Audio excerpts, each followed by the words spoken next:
전도서 2장 12절부터 23절입니다. 내가 돌이켜 지혜와 망령되고가 어리석음을 보았나니 왕 뒤에 오는 자는 무슨 일을 행할까? 이미 행한 지 오래전에 일일 뿐이리라. 내가 보니 지혜가 우매보다 뛰어나니 빛이 어둠보다 뛰어난 것도다. 지혜자는 그의 눈이 그의 머릿속에 있고 우매자는 어둠 속에 다니지만 그들 모두가 당하는 일이 모두 같으리라는 것을 나도 깨달아 알았도다. 내가 내 마음속으로 이르기를 우매자가 당한 것을 나도 당하리니 내게 지혜가 있었다 한들 내게 무슨 유익이 있으리요 하였도다. 이에 내가 내 마음속으로 이르기를 이것도 헛되도다 하였도다. 지혜자도 우매자와 함께 영원하도록 기억함을 얻지 못하나니 후일에는 모두 다 잊어버린 지 오래일 것이니라. 오라 지혜자의 죽음이 우매자의 죽음과 일반이로다. 이러므로 내가 사는 것을 미워하였노니 이는 해 아래에서 하는 일이 내게 괴로움이요 모두 다 헛되어 바람을 잡으려는 것이기 때문이로다. 내가 해 아래에서 내가 한 모든 수고를 미워하였노니 이는 내 뒤를 이을 이에게 남겨주게 됨이라. 그 사람이 지혜자일지 우매자일지 야 누가 알랴마는 내가 해 아래에서 내 지혜를 다하여 수고한 모든 결과를 그가 다 관리하리니 이것도 헛되도다. 이러므로 내가 해 아래에서 한 모든 수고에 대하여 내가 내 마음에 실망하였도다.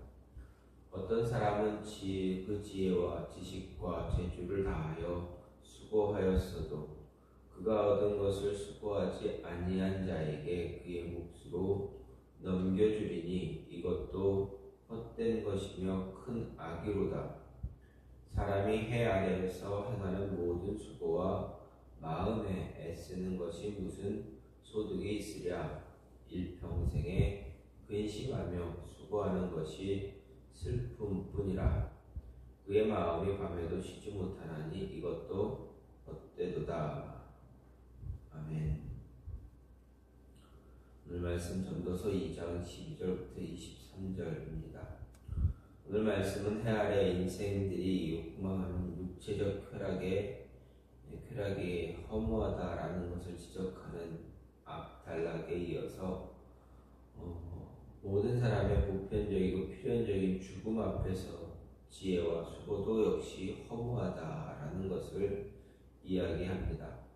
먼저 12절부터 17절은 지혜와 지혜자는 우매와 우매자에 비하여 우월한 것이 사실이지만 그런 우월성조차도 오직 상대적인 것일 뿐이지 결국 모든 사람에게 보편적으로 필연적으로 미치게 되는 죽음 앞에서는 지혜자나 우매자 사이에 어떤 차등도 없다라는 것을 이야기하면서 인간 지혜의 한계와 허물을 지적하고 있습니다. 18절부터 23절은 죽음으로 말미암아 그 모든 소득과 단절될 수밖에 없는 해 아래서의 수고의 허무에 대해 지적합니다. 즉 인간이 수고하고 얻은 소득은 자신이 누릴 수 있는 것이 아니라 누구인지도 알 수 없는 후대에 대해 유업으로 남겨야 하므로 해 아래 인생의 어떤 수고도 허무할 것이다 말합니다. 죽음은 해 아래 모든 인생에게 찾아오는 절대적인 숙명입니다. 죄는 그 아래 있는 모든 인생을 죽음으로 몰아갑니다. 이런 죽음은 해 아래 인생의 허무의 궁극적인 원인이 됩니다. 죽음은 그 자체 그가 지혜자든 우매자든 가리지 않고 차별 없이 임하는 것으로 그 이루어 놓은 모든 것을 다른 사람이 차지하게 됩니다. 더욱이 인생은 길어야 7, 80에서 화살같이 날아간다라고 극히 더덥고 허무하다라고 합니다. 요즘은 예전에는 7, 80이지만 요즘은 좀 더 수명이 늘긴 했어도 극히 더덥고 허무하다라는 것은 별 차이가 없습니다. 이런 사실을 숙고하지 않은 채 단지 해 아래 사람들, 인간들 상호 간의 비교 우위만을 염두에 두고 거기에 행복이나 만족을 얻으려 하는 것 참 부질없고 허망하다라는 것입니다. 이런 모습을 통해서, 이런 말씀을 통해서, 이런 내용을 통해서 오늘 말씀을 통해 볼 수 있는 것은 우리 스스로의 힘으로는 한계를 벗어난다는 것, 한계를 극복한다는 것이 얼마나 어리석은가 하는 것입니다. 우리 스스로의 노력으로 한계를 벗어나는 그것은 불가능하고 그 역시 한계가 그어져 있다라는 것입니다. 12절 말씀을 보면 내가 돌이켜 지혜와 망령됨과 어리석음을 보았나니 왕의 뒤에 오는 자는 무슨 일을 행하고 행한 지 오랜 일일 뿐이다 라고 말합니다. 여기서 솔로몬은 세 가지를 주의 깊게 살펴보았다라는 것을 말합니다. 먼저는 지혜입니다. 이는 그가 큰 지혜를 얻고 또 지혜를 다방면으로 수집한 사실을 말합니다. 두 번째로 언급하는 망령됨은 실제 지혜를 살펴보고 그 한계를 알고 난 솔로몬이 혹시 하는 마음으로 살펴본 미친 짓을 나타냅니다. 원문상 이 둘은 같은 단어입니다. 그리고 2절에서 웃음을 규정한 미친 것 역시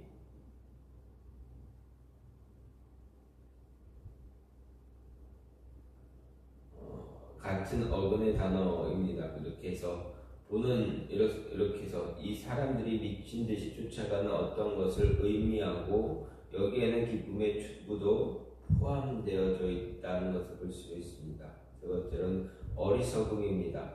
여기서 언급하는 어리석음은 지혜와 상반되는 그러한 개념입니다. 여기서 솔로몬이 이 하나하나를 매우 진지하고 심각하게 살펴보았다라고 합니다.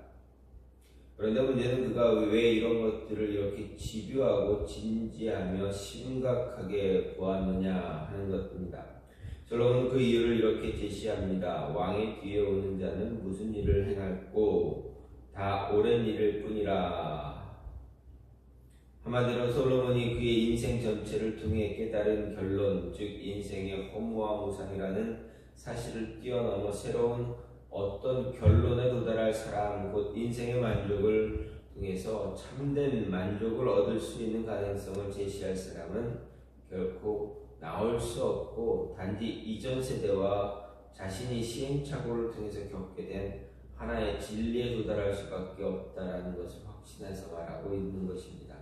그렇습니다. 인간이 아무리 지혜와 지식을 발달시켜 인간의 모든 궁극적인 운명이 인생의 허물 문제를 해결하고자 연구하고 궁리해도 해결할 수 있는 가능성 결코 없다라는 사실입니다.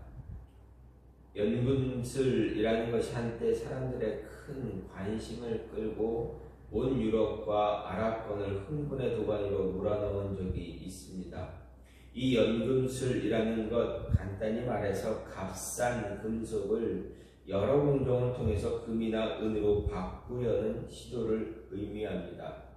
수많은 사람들이 이것이 가능한 일이라 생각했고 일생 바쳐 연구를 거듭했지만 결론은 무엇입니까? 불가능하다라는 것입니다. 19세기 초까지 존재했던 연금술사들이 오늘날 거의 자취를 감춘 이유가 무엇이냐? 과학이 발전해 갈수록 그것이 불가능하다라는 사실을 깨달았기 때문입니다. 이처럼 오늘날 세상의 것으로 인생의 참된 만족과 의미를 찾을 수 있다는 생각과 그런 노력은 연금술만큼 어리석고 부질없는 짓에 불과할 뿐이다라는 것입니다. 오늘 우리가 알아야 하는 것이 바로 이런 모습입니다. 어떤 훌륭한 지혜나 지식도 그 어떤 인간상도 인간의 자기 한계를 극복하지 못한다는 것입니다. 독일의 철학자 니체의 경우 초인 사상을 통해서 극복하려고 해봤지만 그 역시 부질없는 짓이었습니다. 이미 솔로몬이 오늘 말씀을 통해서 전도서를 통해서 초인이다라는 초인은 없다라고 말했다라는 것을 알았다면 그 역시 이런 어리석은 말 하지 않았을 것입니다. 그래도 오늘 말씀을 통해서 말씀을 통해서 다시금 분명하게 확인하고 인정해야 합니다. 그럴 때 우리는 스스로 구원에 이루고자 하는 모든 헛된 시도를 포기할 것이고 우리 안에 그릇된 아집과 교만까지도 벗을 수 있고 참되고 유일한 구원자인 하나님을 의지할 수 있기 때문입니다. 그 한 가지는 무엇입니까? 사람에게 기억되기보다 하나님께 기억되는 사람이 되는 것이 허무함을 극복하는 것입니다. 16절 말씀을 보면 지혜자나 우매자나 영원토록 기억함을 얻지 못하나니 후일에는 모두 다 잊어버린 지 오래일 것이니라. 오보라 지혜자의 죽음이 우매자의 죽음과 일반이로다 라고 말합니다. 이것은 앞에서 1장 11절에 이전 세대를 기억함이 없으니 장래 세대도 그 후세대가 기억함이 없으리라 라는 말씀과 일맥상통합니다.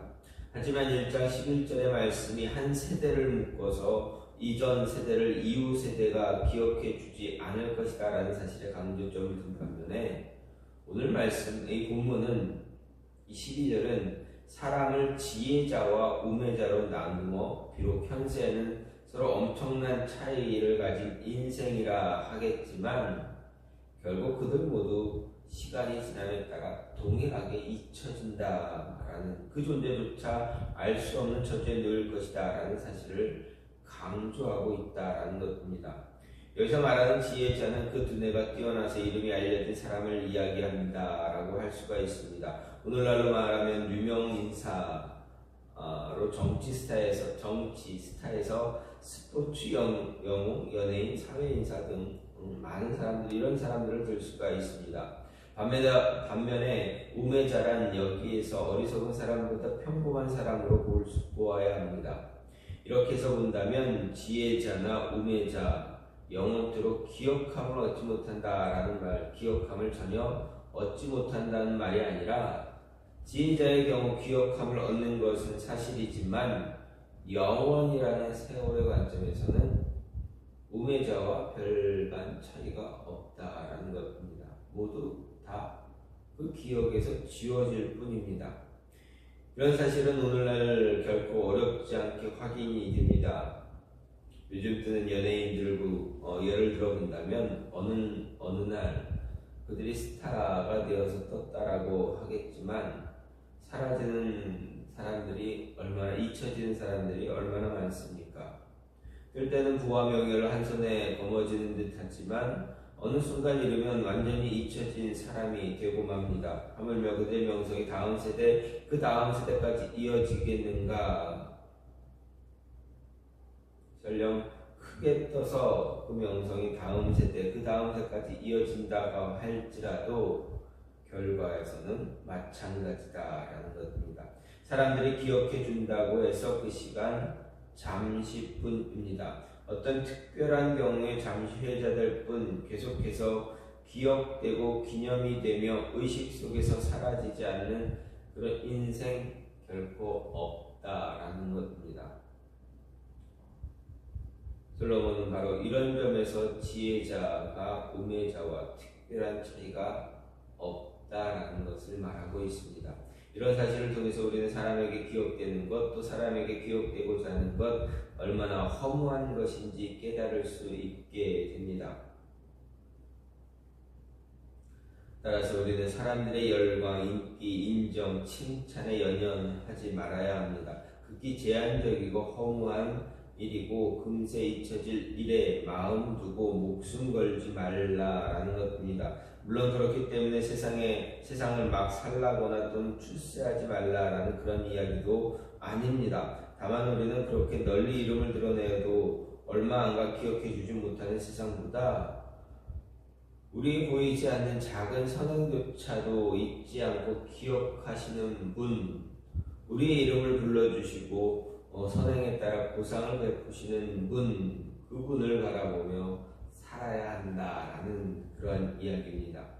그렇다면 우리는 지금까지 어떻게 살았는가, 무엇을 위해 누구를 위해, 누구에게 기억되길 원하며 살았는가. 만약 우리가 구하고 생각하는 바가 사람에게 대한 것이라면 그것 역시 끝내 결국에는 허무하고 덧없는 것이다. 지나가면 없어져 버릴 바람 같은 것을 잡기 위한 것일 뿐이다 라는 것입니다. 따라서 이제 하나님께 기억되어지는 삶, 하나님과 함께하는 삶, 하나님의 영광을 위한 삶을 살아야 한다라는 것입니다. 그것이 우리의 삶을 영화롭고 아름다운 것, 영원히 기억될 것으로 세우는 유일한 길이다라는 것입니다. 마지막으로 우리는 허무한 그런 삶을 살지 않기 위해서는 청지기 의식을 가지고 소유를 베풀며 남는 삶을 살아야 한다는 것입니다. 20절 말씀을 보면 이러므로 내가 해 아래서 한 모든 수고에 대해 내 마음에 실망했다라고 말합니다. 이것을 공동번역은 이렇게 말합니다. 나는 하늘 아래서 수고한 모든 일을 생각하고 싶지 않고 돌아보기도 싫어졌다라고 번역하고 있는데, 당시 솔로몬의 심정을 가장 적절하게 표현하고 있다고 할 수가 있습니다. 그만큼 솔로몬은 자신이 이룩한 것들에 대한 자부심이 있었고 그만큼 아쉬움도 컸습니다. 그럼에도 우리는 여기서 솔로몬의 내면에 자리한 이기심을 발견하게 됩니다. 생각해 보십시오. 솔로몬은 이스라엘 역사상 가장 축복받는 인생을 살았던 왕입니다. 이스라엘 왕들 중 그 누구도 솔로몬처럼 형통한 출발을 한 사람이 없었습니다. 이 모든 것이 그 아버지 다윗의 세심한 배려와 도움이 있었기에 가능한 일이었습니다. 심지어 다윗은 솔로몬이 성전 건축을 위해 힘들어할 것을 염려하여 미리 그에 대해 모든 것을 철저히 준비했고 숙련된 기술 공들을 다수 확보해서 그가 순조롭게 이 일을 진척할 수 있게 하였습니다. 성전 건축 한 가지만 모아도 이런데 다윗이 그 아들 솔로몬을 위해 얼마나 많은 배려와 도움을 주었습니까? 이런 아버지의 도움을 기반으로 솔로몬은 더 큰 부와 영화를 누리게 되었습니다. 그런데 오늘 말씀에 드러나는 솔로몬의 모습을 보십시오. 주상들로부터 값없이 많은 것을 물려받았기에 그 또한 값없이 기쁨으로 이를 상속해 주는 것이 당연함에도 마치 그 모든 것이 자신의 힘과 능력으로 이룩된 것처럼 말하고, 너무 안타까워하고 아까워할 사람은 오히려 의지할 것 하나 없는 상황에서 하나님의 약속 하나만 믿고 온갖 핍박과 어려움을 믿고 일어서서 이스라엘 왕이 올라 분모지와 같은 이스라엘을 명실상부한 하나님의 나라로 든든히 세운 다윗인데도 말입니다. 물론 솔로몬 자신이 이룩한 업적도 그냥 이루어진 것 아니지만 그것은 그에 붙인 다윗이 수고하는 것에 비하면 미약한 것이다 라는 것입니다.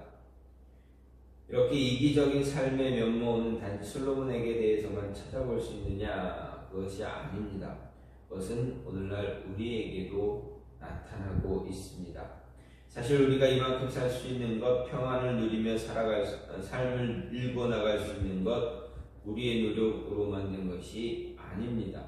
우리는 우리 부모 세대들의 땀과 헌신, 수고의 터전 위에 있습니다. 이렇게 무엇보다 하나님이 베푸시는 은혜와 축복이 있기에 이만큼이라도 살아가고 있다라는 것입니다. 그런데 오늘날 사람들 중에 내 것이 내 마음대로 내 것이니 내 마음대로 하겠다라는 말을 하며 자기 자신만을 위해 자기 소유를 사용하는 것을 당연하게 생각하는 사람들이 참 많습니다.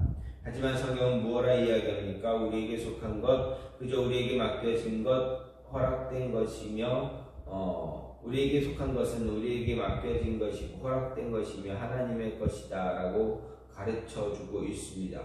또 그것은 우리 자신들이 수고해서 얻은 것이라 해도 다른 사람들의 피와 땀이 섞인 것임을 이야기하고 있습니다. 따라서 우리는 오늘 말씀을 통해 우리 소유가 본래 우리의 것이 아님을 각성해야 생각해야 합니다. 깨달아야 합니다.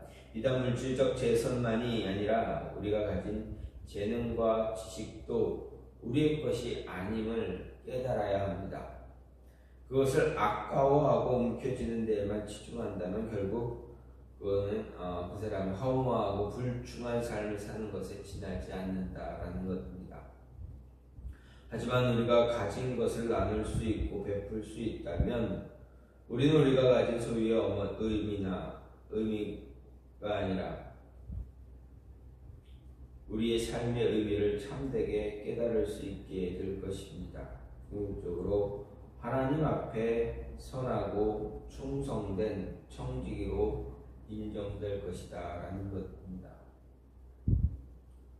우리는 우리에게 주어진 것을 가지고 나눌 수 있는 삶 살아야 합니다. 청지기 의식을 가지고 나눌 수 있고 하나님이 주신 것을 통해서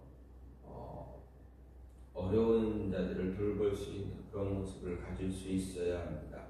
그래야 하나 사람에게 기억되려고 노력하는 것이 아니라 하나님께 기억되기 위해서 노력하며 살아갈 수 있는 사람이 됩니다. 이러한 모습을 가질 때 한계를 극복할 수 있는 모습 또한 있습니다. 왜 그렇습니까? 하나님이 동행하시고 함께하시고 도움을 주시기 때문에 그렇습니다. 우리 모두는 스스로의 우리 스스로의 노력으로 우리의 한계를 극복할 수가 없습니다. 아무리 벗어나 보려고 발버둥 쳐봤자 다 거기다라는 것입니다. 많이 가봐야 한 걸음 더 나아가 보는 것밖에 되지 않습니다. 하나님 보시기에는 그렇습니다. 우리가 느끼기에는 참 많이 발전했다라고 보겠지만 영원 전부터 영원 후까지 계신 하나님 보시기에 보면 그냥 주족지열에 불과할 뿐입니다. 거기입니다. 50보 100보일 뿐입니다. 따라서 우리는 이러한 모습에서 우리의 인생이 얼마나 허무한 인생이 될 텐가라는 것 잘 알고서 하나님께 모든 것을 맡기며 살아갈 수 있는, 동행하며 살아갈 수 있는 하나님에게 기억되어지는 그런 삶을 더 소중히 여기면서 주신 것을 감사하고 나누며 또 함께 살아갈 수 있는, 더불어 살아갈 수 있는 그런 모습을 가질 수 있어야 한다라는 것 잊지 말아야 합니다. 이 모습이 솔로몬이 전도자가 우리에게 주는 가르침임을 기억하고 말씀에 의해서 말씀을 따라 함께 살아갈 수 있는 모습을 가질 수 있기를 간절히 소망합니다. 이 시간 같이 기도하기 원하는 하나님, 우리 모두는